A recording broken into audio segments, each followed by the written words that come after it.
नमस्कार, आप देख रहे हैं द हिंद 24 न्यूज और मैं हूं आपके साथ साक्षी।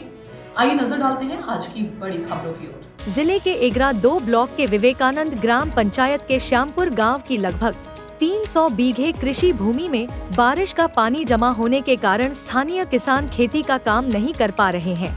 निवासियों ने शिकायत की कि स्थानीय तृणमूल नेताओं ने सरकारी बांध में जबरन पुलिया तोड़ दी और जल निकासी को पूरी तरह से अवरुद्ध कर दिया।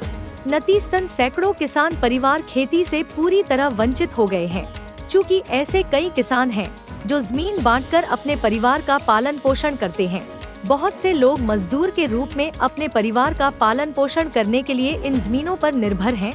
क्षेत्र में धान की खेती के लिए खाद, कीटनाशक, कृषि उपकरण की दुकानें रखने वालों को भी काफी नुकसान हो रहा है। इस 300 बीघे जमीन पर खेती नहीं होने से प्रत्यक्ष व अप्रत्यक्ष रूप से आर्थिक रूप से प्रभावित हो रहा है। स्थानीय किसानों ने कहा कि इस साल के पंचायत चुनाव में इस ग्राम पंचायत पर भाजपा का कब्जा हो जाने के बाद कई तृणमूल नेताओं की दादागिरी के कारण वे बारिश का पानी नहीं छोड़ पा रहे हैं, जिससे 300 बीघे से अधिक भूमि को नुकसान हो रहा है। विवेकानंद ग्राम पंचायत अध्यक्ष मनीषा गुचैत ने कहा कि समस्या के समाधान के लिए मैं कई बार मौके पर जा चुकी हूं, लेकिन उस जगह पर बार बार दोनों पक्षों के बीच तनाव का कोई स्थायी समाधान नहीं निकला।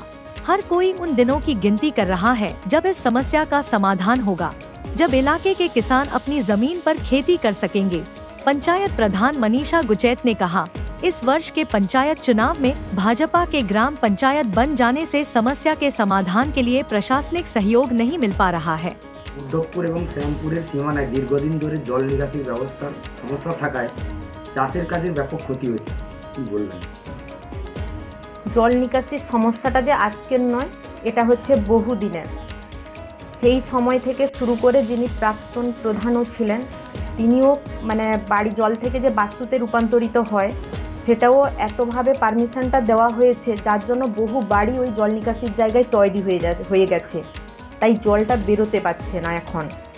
এবং তার বাদেও আমরা যখন গ্রামবাসীরা আবেদন রেখেছিলেন তখন আমরা যথেষ্ট পরিমাণে ওই জায়গায় গিয়ে যাতে সমস্যার সমাধান করা হয় তার জন্যই গিয়েছিলাম। কিন্তু সেক্ষেত্রে উদ্ধবপুরের যে গ্রামবাসী তিনারা কিন্তু এই বিষয়টা সুস্থভাবে সুরাহা করতে দেননি।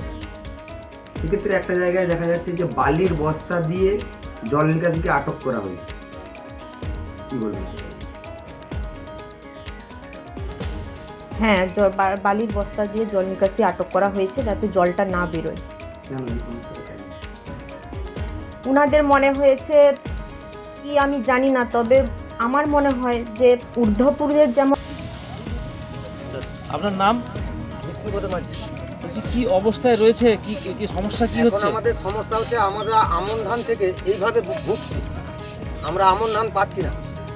জল যখনই কাটাতে আসি তখন একটা বাধা প্রাপ্ত হয়ে যায়। আমাদের এখানে বলা হচ্ছে যে জল নিকাশিটা ক্লিয়ার নেই, জল নিচ্ছে না। একবার বললো আবার বলছে যে আমাদের এলাকায় জল নেব না। এরকম একটা মাঠ শুকনো আর একটা মাঠ এইভাবে যদি জলামগ্ন হয় তাহলে আমরা দিনের পর দিন কত ভুগবো। এখানে তো একটা রাজনীতির প্রভাব হয়েছে গেছে।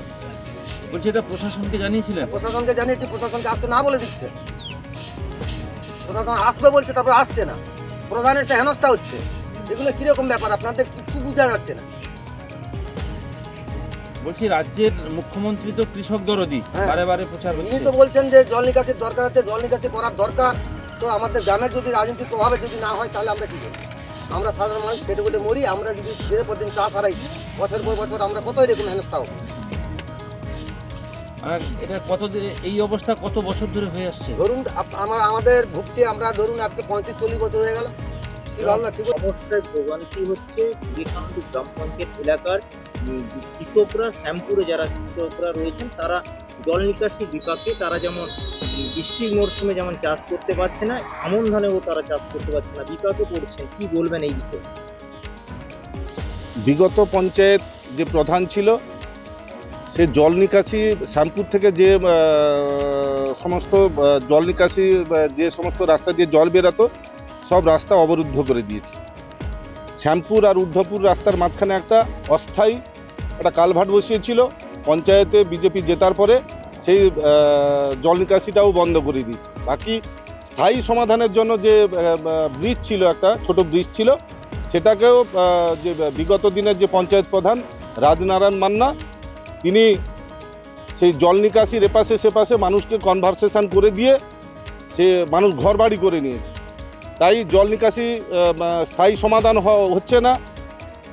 গত বছর আসার রাস্তার এক পাশে দেখা যাচ্ছে চাষ হয়েছে আর এক পাশে খালি পড়ে রয়েছে, কেন কি সমস্যা? সমস্যা আছে স্যার, সমস্যাটা হচ্ছে একই অঞ্চল, এটা হচ্ছে ঊর্ধ্বপুর যেটা চাষ হচ্ছে, আর যেটা জলামগ্ন রয়েছে ওটা শ্যামপুর। ওটা কিন্তু এক বছর না, একাধিক বছর ওই জলামগ্নই থাকে।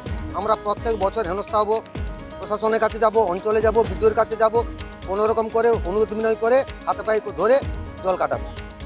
ওরা বর্তমান বছর কি করেছে না, আমাদের যে জলটা গেছিলো, যে ক্যালভারটা ছিল ওই ক্যালভারটা ভেঙে দিয়েছে। ভেঙে দেওয়ার পরে আর আমাদের জল বেরোয়, জল জমা আছে। বর্তমান আমাদের চাষ উপযোগী নয়, আমরা এখন রোপণই করতে পারছি।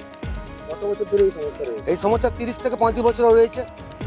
চাষ জমি ক্ষতি হচ্ছে আনুমানিক 3 বিঘা, 300 বিঘা। কত এখানে উপভোক্তা রয়েছে, চাষি রয়েছে? চাষি রয়েছে 250 থেকে 300 ধরে না। সেক্ষেত্রে স্থানীয় প্রশাসনের কাছে কিছু জানিয়েছে? হ্যাঁ গেছিলাম, প্রশাসনের কাছে গেছিলাম, প্রশাসন আসবে বলছে, প্রধানকেও কথা দিল আসবে, কিন্তু আসার সময় প্রধান এসছে, প্রধান এসে গ্রামের কাছে হেনস্থা হচ্ছে, অথচ প্রশাসন আসে। কি কারণে হেনস্থা হচ্ছে? এই যে জল কাটাতে দেবে না, ক্যালভার্ট বসাতে দেবে না, জল আমরা নেবো না, এইরকমভাবে হেনস্থা করাচ্ছে রাজনৈতিক দল। আমাদের এলাকায় সমস্যা হচ্ছে প্রাকৃতিক জলকে আটকে দেওয়া হচ্ছে।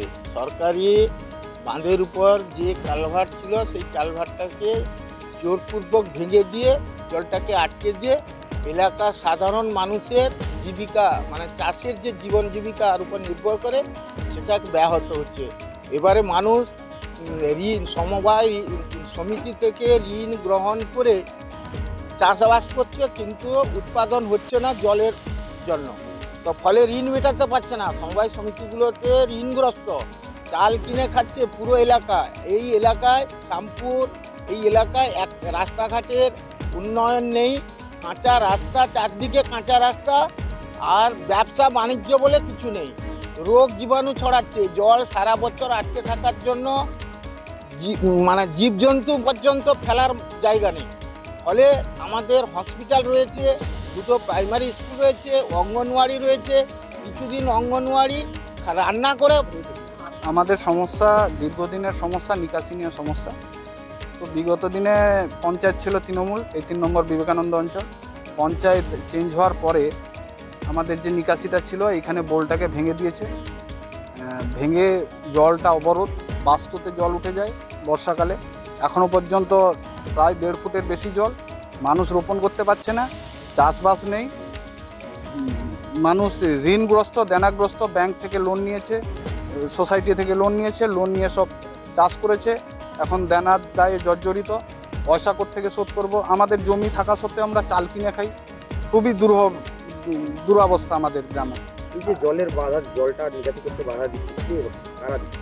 এখানে আমরা শ্যামপুরবাসী, এখানে বিজেপির প্রচুর লিড আছে, প্রায় 400 ভোট।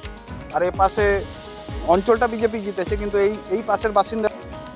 প্রথম কথা বলি যে অভিযোগটা ঠিক নয়, কারণ আমরা যারা প্রশাসনে আছি, আমাদের মাননীয় মুখ্যমন্ত্রী তার নির্দেশে আমরা কাজ করি। কিন্তু ঘটনাটা হচ্ছে এই যে আমি 2021 সালে বিধায়ক হওয়ার পরে আমার নজরে বিষয়টি আসার পরে সেখানকার জেলা পরিষদ মেম্বার নিয়ে আমরা ইরিগেশনের বহু জায়গাতে আবেদন করি।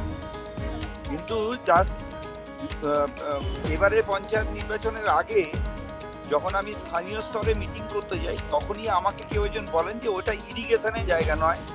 ফলে স্বাভাবিকভাবে আমরা এতদিন যে দৌড়েছিলাম ইরিগেশনের কাছে, ওটা ভুল জায়গায় আমরা নক করেছি। তো ওটা পঞ্চায়েতকেই ব্যবস্থা নিয়ে করতে হবে। কিন্তু পঞ্চায়েত নির্বাচনে আমরা সেই অঞ্চলটা হেরে যাই। নতুন যারা পঞ্চায়েতে এসেছেন তারা আমাদের সঙ্গে কোনোভাবে কোনো যোগাযোগ করেননি।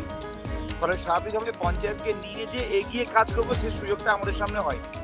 বিষয়টা হচ্ছে ওখানে একটা উঁচু একটু জায়গা মতো আছে যেটাকে ল্যাচা। देखते रहिए द हिंद 24 न्यूज।